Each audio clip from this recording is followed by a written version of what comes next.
Brian, how you doing? Rod Baxley, Fayetteville Observer.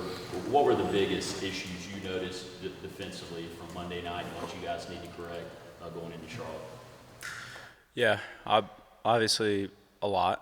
I mean, we gave up a lot of points, and that's the name of the game. Starts there. So we got to do better in the pass game. We got to do better in the run game.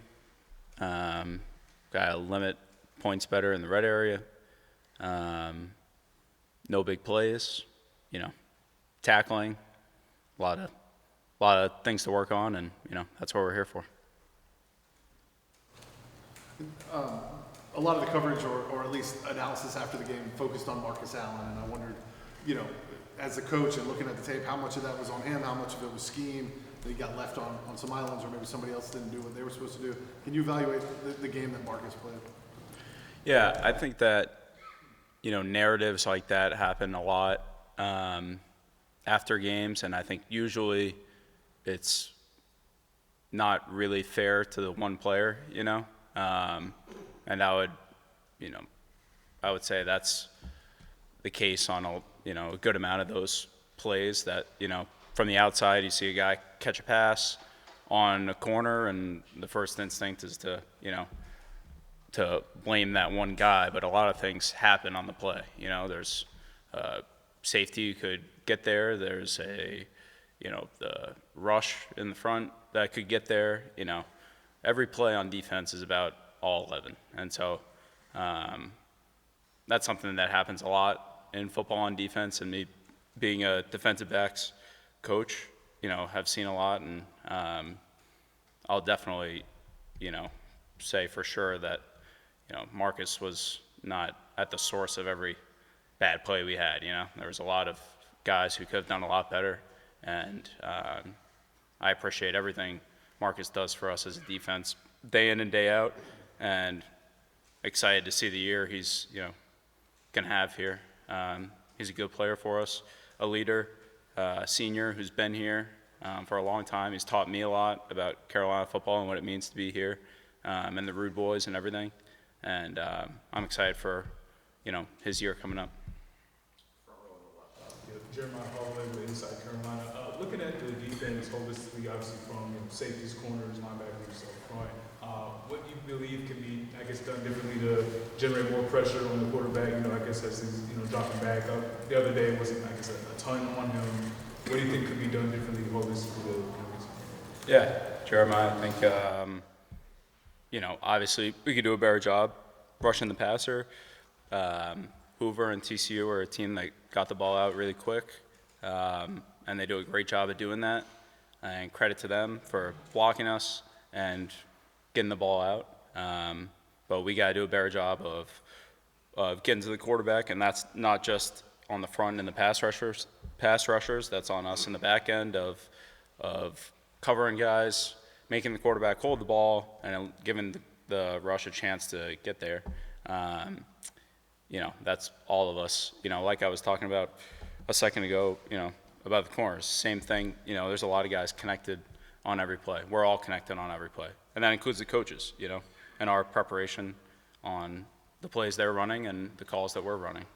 So there's a lot we can do better, and we will do better every day, trying to work to a higher level to get to the quarterback because of pass rush and coverage. It's all connected. We talked to Kamori a few minutes ago, and he mentioned something about the pass interference that was called on Marcus early.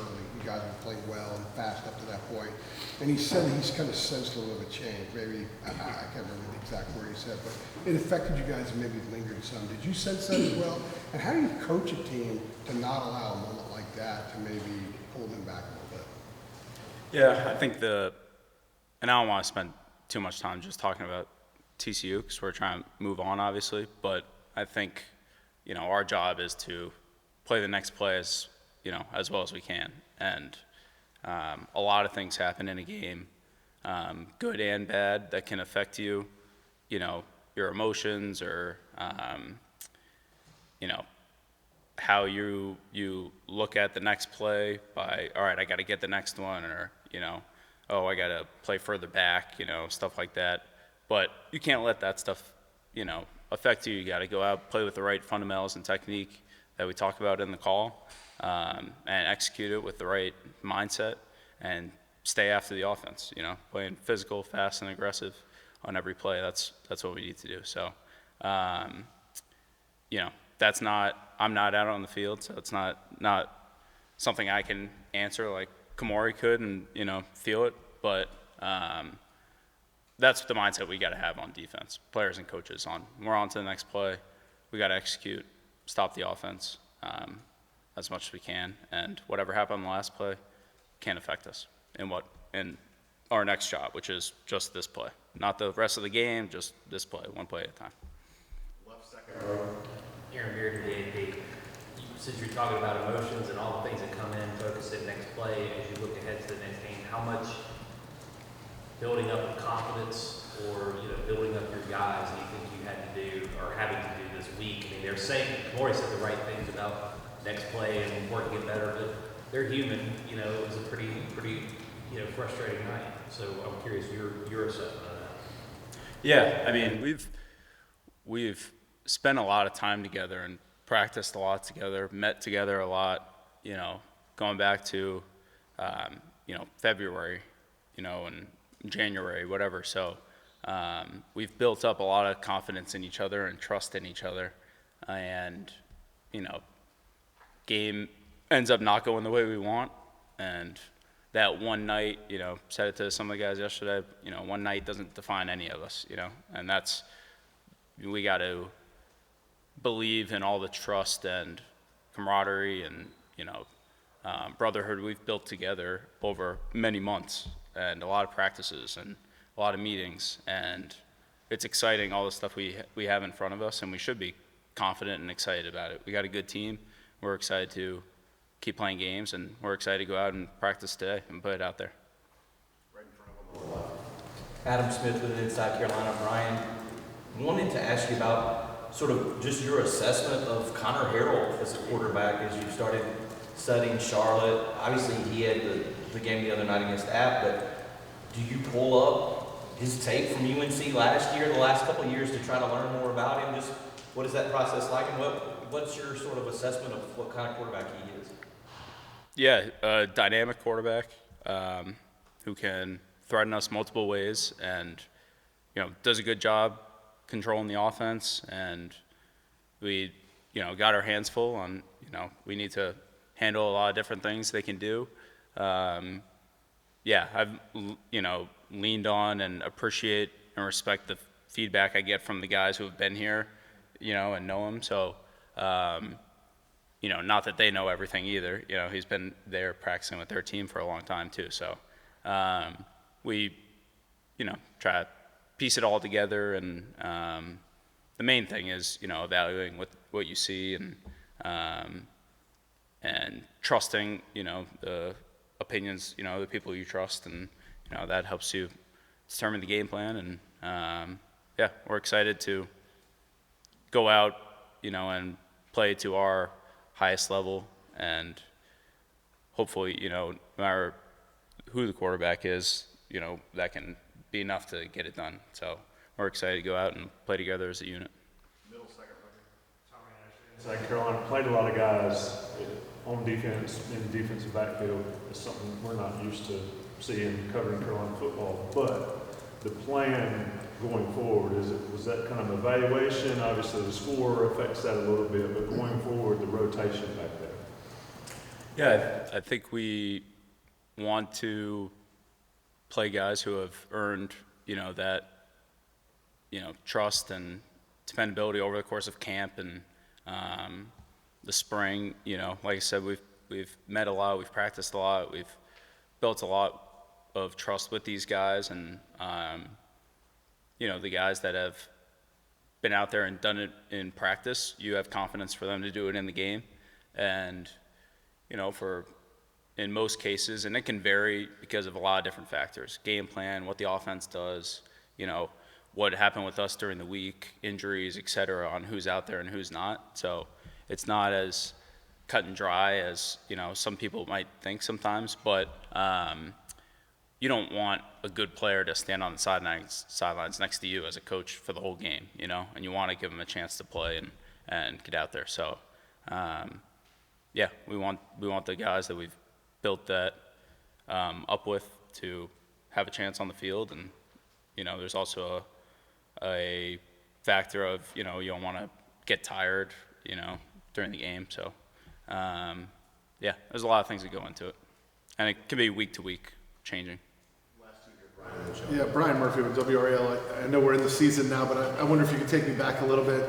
Your dad's decision to come here, your decision to come and coach with him, and your brother, I don't know how much college experience you had either. What was that decision process like for you? Were you as surprised as everybody else that Bill Belichick is coaching a college football team? Yeah, definitely. You know, if you told me this a couple years ago, it'd be hard to believe. And if you told me I'd be coaching defensive backs at UNC 10 years ago, I'd, you know, be jumping up and down like I am now. I still pinch myself coming into work, and I think this area is great. I think the school is fantastic. The support and excitement from everyone around here has been amazing. People are really nice, and we appreciate, you know, the welcome that's been. Like I said, I am very thankful to walk in here every day and have a chance to do this job and work with these people, the players and coaches. It's been really, you know, fun to build this together, and, you know, we're excited to keep putting ourselves out there, and we're confident and excited about the season to come. So, yeah, looking forward to it. I'm looking forward to going out practicing today. News and Observer, your dad was out here earlier just talking about you know, fundamentals and issues there, and maybe it's not so much an issue of the fundamentals aren't there, but just consistency in executing that. Where do you see that in your specific position group? Again, asking you to reflect on Monday in terms of, again, maybe fundamentals being there, but some inconsistency. Yeah, nothing's more important than fundamentals, and every good play on defense has good fundamentals. Every good play on offense has good fundamentals. You know, that's not, you can't scheme everything up and play with bad fundamentals and think that the scheme's going to outweigh the fundamentals. The fundamentals have to be good for everything to work. And so that's, you know, a constant thing the players hear from us, and that we believe in, and we work on them every day in practice. And yeah, it needs to be better and more consistent play after play, and that's just a place to start, you know. If you play with good fundamentals every play, then all right, you give yourself a chance. And when you don't from the beginning, you've already, you know, set yourself behind. Hopefully you can recover, but it makes it hard. So yeah, that would be consistent, you know, in this program. And yeah, excited to keep working on them and, you know, work on them out there today. Hopefully it's consistent every single play. That's the goal. Thank you all. Thank you. Appreciate it, Brian. Brian, thank you. Thank you. Thanks, guys.